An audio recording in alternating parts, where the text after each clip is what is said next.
I came home and all my furniture was gone. My daughter-in-law, with her arms crossed, said, "We sold everything, Mom. You do not need anything anymore." I sat on the cold floor and smiled because she had no idea what I had done. 3 days earlier, I am Emily Carter. I am 68 years old. I have hands that still know how to work, and a memory that neither forgets nor forgives. This story I am about to tell you is not one of those stories you share at the dinner table. It is one of those stories kept deep in the chest, the kind that weigh like stones on the soul until they find the light. And today, finally, I am going to let it out. If this confession resonates with you, stay until the end, hit the like button, subscribe, and join me in this story. Because what I lived through might save you from making the same mistakes I made, or give you the courage I took too long to find. It all started on a Tuesday. Just a regular Tuesday in October with that gray city sky that looks like a storm is coming. I was coming back from the grocery store with my shopping bags hanging from my arm. I had tomatoes, cilantro, and fresh peppers. I was going to make the beef stew that my grandson, Matt, loved so much. He had just turned 12, had curious eyes, and was the only one in that house who still hugged me without asking for anything in return. When I opened the door, I heard voices in the living room. Laughter. The kind of laughter that does not include affection but conspiracy. I left the bags in the entryway and approached slowly. My son Ryan was turned away from me. The phone pressed to his ear. His voice sounded different. Colder, more calculating. "No, babe, relax. I already spoke to the guy at the nursing home. He says for $1,500 a month, they will take her no problem. It is cheap, right, and we keep the house.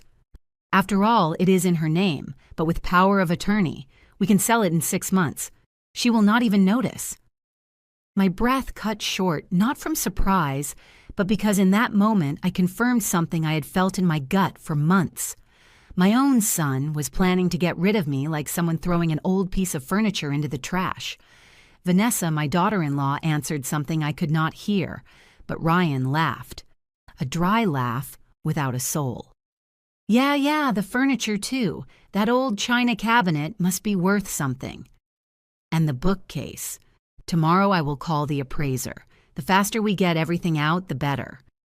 I stood paralyzed in the hallway. My hands were trembling. My heart was beating so fast I thought it was going to give me away. But I did not move. I did not say anything. I just listened. Ryan kept talking. "The only thing I am worried about is her getting stubborn. You know how she is, but if I tell her it is for her own good that she cannot live alone anymore, that we also need space, she will understand. Either she goes the easy way or we make her life impossible until she breaks." I closed my eyes. I took a deep breath, and in that instant something inside me changed. I was not going to cry. I was not going to beg. I was not going to beg my son to remember who raised him, who stayed up all night when he had a fever, who sold even her grandmother's jewelry to pay for his college tuition. No, I was going to do something much more powerful. I was going to plan. I went back to the entryway without making a noise. I picked up my bags and walked out of the house as if I had never heard a thing.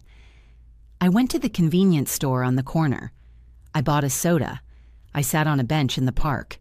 And there, watching the children play on the swings, I began to build the most important plan of my life. Because you see, my dear viewer, I am not the helpless old lady that Ryan and Vanessa thought I was. I am Emily Carter, the widow of an engineer who left me well insured. I am the woman who worked for 30 years as an accountant for 3 wealthy families in the city. I am the one who saved every dollar, every penny, because I learned as a child that money does not scream. It whispers, and it is only heard by those who know how to be silent. In my bank account that nobody knows about, I have $250,000. In a safe that nobody has seen, I keep my mother's emeralds valued at $80,000.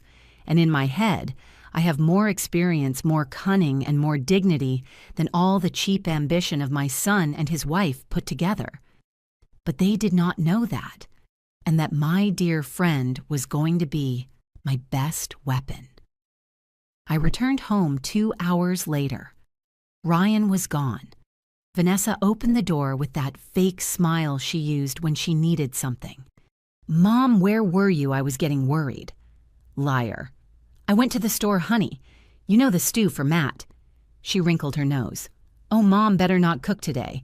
Ryan and I are going out and Matt has homework. We do not want the house to smell like food." I nodded, smiled, and went to my room. That night, while they slept, I took out my old notebook, the one where I kept the household accounts, and I began to write. Step 1, document everything. Step 2, contact the lawyer. Step 3, move my valuable belongings. Step 4, let them act. Step 5, destroy them with their own trap. Because I am going to tell you one thing, and I want you to remember it well. Revenge is not served hot. It is served cold, calculated, perfect. And I had 3 days to cook it. But what they did in those 3 days, that was what sealed their fate forever. When I heard their plans, I knew I had to act. The next day, I woke up before dawn, not because I wanted to, but because the body, when it senses a war, does not let you rest. I got up, made coffee in silence, and sat by the kitchen window. Outside, the sky was just starting to clear. The city was still sleeping. But me, I was already calculating every move. Ryan came down at 7:30. He smelled like expensive cologne, the kind Vanessa bought him at the mall. He looked at me sideways while pouring himself a glass of juice. "Good morning, Mom." He did not even wait for my answer. He took his keys and left. Not a hug, not a question about how I slept. Nothing. Vanessa appeared half an hour later in burgundy silk pajamas. She stretched like a cat, yawned exaggeratedly, and locked her eyes on me. "Mom, did you eat breakfast?" "Yes, honey. Just my coffee," she scoffed. "Oh, Mom, you are always so austere."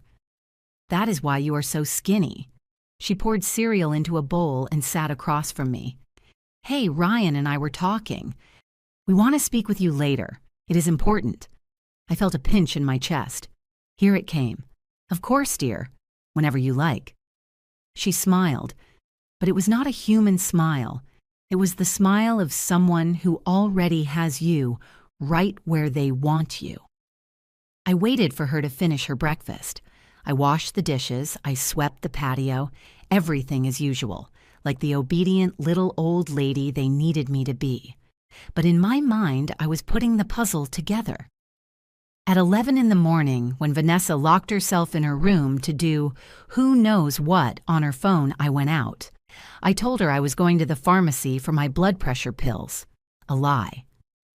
I went straight to the office of Mr. Stephen Miller, my lifelong lawyer, a man of 72, tie always impeccable voice, slow and mind sharp as a scalpel. I entered his office downtown. It smelled like old books and fresh coffee. He looked up from his papers and smiled. "Mrs. Carter, what a pleasant surprise. Sit down, please." I sat down. I crossed my hands in my lap, and I told him everything, every word I had heard, every plan they had woven against me. Mr. Miller listened without interrupting. When I finished, he took off his glasses, cleaned them with a handkerchief, and looked me straight in the eye. "Mrs. Carter, what you are telling me is serious. Dispossession, fraud, financial abuse. But we need proof. Do you have anything recorded? Messages signed? Documents?" I shook my head. "Not yet, but I will have them." He nodded slowly. "Then here is what we are going to do. You are going to go back to your house and you are going to act with absolute normality. You are even going to show yourself as vulnerable. Let them believe they can manipulate you. In the meantime, record everything. Save everything. And when they ask you to sign something before doing it, send it to me by photo. Is that clear? Crystal clear, Mr. Miller?" He took a folder from his desk.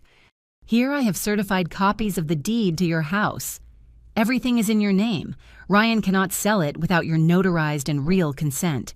Any paper they make you sign without my supervision will have no legal validity." But they do not know that, and we are going to use that ignorance in our favor.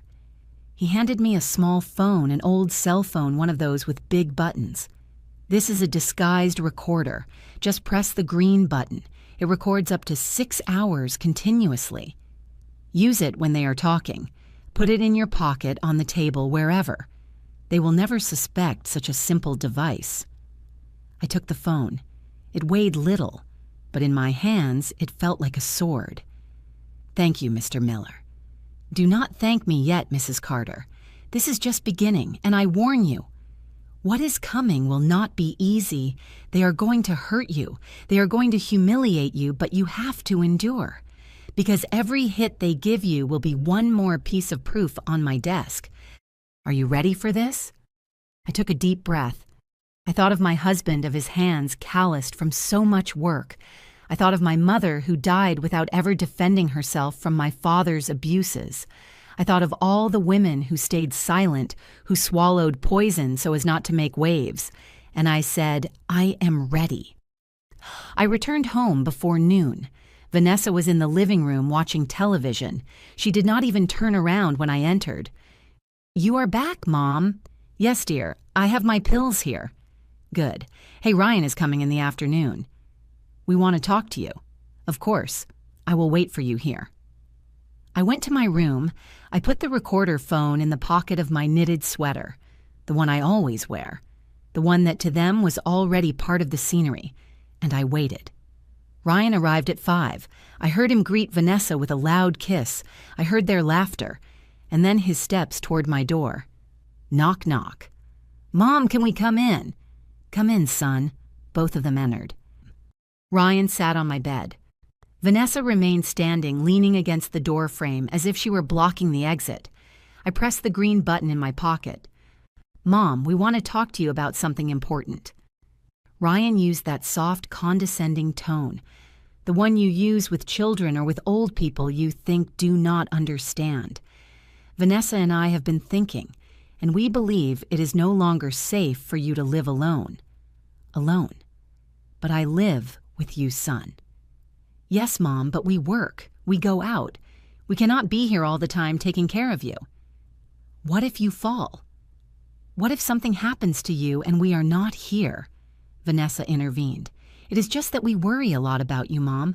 The other day I saw you getting dizzy and then you forget things. It is normal at your age, but you need specialized attention. I feigned confusion. I wrinkled my forehead. Dizzy, I do not remember feeling sick. Ryan exchanged a quick glance with Vanessa, a look that said, see, she is already losing her mind. That is why, Mom, that is why we think the best thing would be if you went to a place where they take good care of you, a nice place with gardens, with people your age. You are going to be much better off. A nursing home. Silence. Vanessa stepped closer. She put her hand over mine, cold, calculating. Do not call it a nursing home, Mom. It is a residence, an assisted living community, with nurses, with activities. You are going to be happy, and we will visit you every week. A lie. And both of them knew it. I let my voice tremble. But this is my house. I lived here with your dad, Ryan. You were born here. My memories are here. I know, Mom, but things change. We need the space. Vanessa is thinking about setting up a studio to work from home. And honestly, maintaining this house is very expensive. You do not contribute anything financially. It is not fair to us. There it was, the stab. You do not contribute anything. As if 30 years raising him were worth nothing. As if the sleepless nights when he had measles did not count. As if the mortgage I paid alone after his father died was invisible. I swallowed hard. I nodded slowly. I understand, son, if you think it is for the best. Ryan smiled, relieved. I knew you would understand, Mom. Tomorrow a man is coming to appraise the furniture. We are going to sell what we do not need. And on Monday we will take you to see the residence. Does that sound good? It sounds good. They left. They closed the door, and I stayed there sitting on my bed with the recorder still running in my pocket. I had documented the first betrayal, but I knew the worst had not arrived yet. Because the next day, the appraiser who arrived at my door was not who they thought, and what I discovered froze my blood. My hands had built more than they imagined. That night, I did not sleep. I sat in the rocking chair that had belonged to my mother, the same one where I watched her grow old in silence, accepting every scorn from my father as if it were her destiny. I remembered her wrinkled hands, always busy, always serving, and I swore to myself that my story would not end like hers. At 6 a.m, I was already dressed, gray dress pants, white blouse, my coffee-colored knitted sweater, the same outfit as always, the same invisible Emily that Ryan and Vanessa needed to see, but inside every gear of my mind was spinning at full speed. I made breakfast like every day, scrambled eggs with ham, refried beans, warm tortillas. I set the table. The smell of coffee filled the kitchen. When Vanessa came down, she almost tripped from surprise. "Oh, Mom, you shouldn't have bothered." "It is no bother, dear. It is what I always do." She sat down. She began to eat without saying thank you. Ryan appeared 10 minutes later, tie badly knotted rush in his eyes. "Mom, today at 11, the appraisal guy is coming. Please let him check everything. Do not get sentimental with the furniture." "We already talked about this." I nodded. Obedient, submissive. "Of course, son, whatever you say." He left without finishing his coffee. Vanessa stayed a while longer, looking at her phone, laughing at who knows what. Then she got up, left her dirty plate on the table, and went up to get ready. As soon as I heard her door close, I took out my own phone, the good one. The smartphone I had bought 2 months ago and kept hidden in a tin of Danish cookies in the pantry. I dialed Mr. Miller's number. "Good morning, Mrs. Carter." "Good morning, Mr. Miller. The appraiser is coming today. At 11. "Perfect. Our man will be there at 10:45. Ryan does not know you have a real appraiser on your side. Let the fake one perform his theater. We are going to document everything." Understood. I hung up. I put the phone away. I took a deep breath. Because you see, what Ryan and Vanessa did not know is that I had not spent 30 years working as an accountant just to keep numbers in notebooks. I had learned to read people, to detect lies, to move money without anyone noticing. The families I worked for taught me something valuable. The rich do not scream their wealth. They whisper it. They hide it. They protect it. And I had done exactly that. When my husband Henry died 12 years ago, he left me the house paid off and a life insurance policy of 1,200,000 pesos. People expected me to spend it on the funeral, on mourning, on charity. But no, I invested that money. I put it in a fixed-term savings account that generated interest. And I kept working. For 10 more years, I managed the books for the Mendoza family, the Reeds and the Thompsons. They paid me well, very well. And I, instead of showing off, saved. Every dollar I did not need to survive went straight to that account Ryan never knew existed. $250,000. That was my cushion, my freedom, my dignity in numbers. And then there were the emeralds. My mother gave them to me 3 days before she died. "Emily," she told me with a broken voice, "these stones come from your great-grandmother. She hid them from your grandfather her whole life because she knew he would sell them for alcohol. Now they are yours. Take care of them. And if one day you need to escape, remember they are worth more than any man could offer you." I took them to be appraised in secret 5 years ago. The jeweler almost fainted. 3 Colombian emeralds antique cut set in 14-karat gold. Total value $80,000. I kept them in a wall safe behind the painting of the Virgin Mary in my room. Ryan had seen that painting his whole life and had never paid attention to it.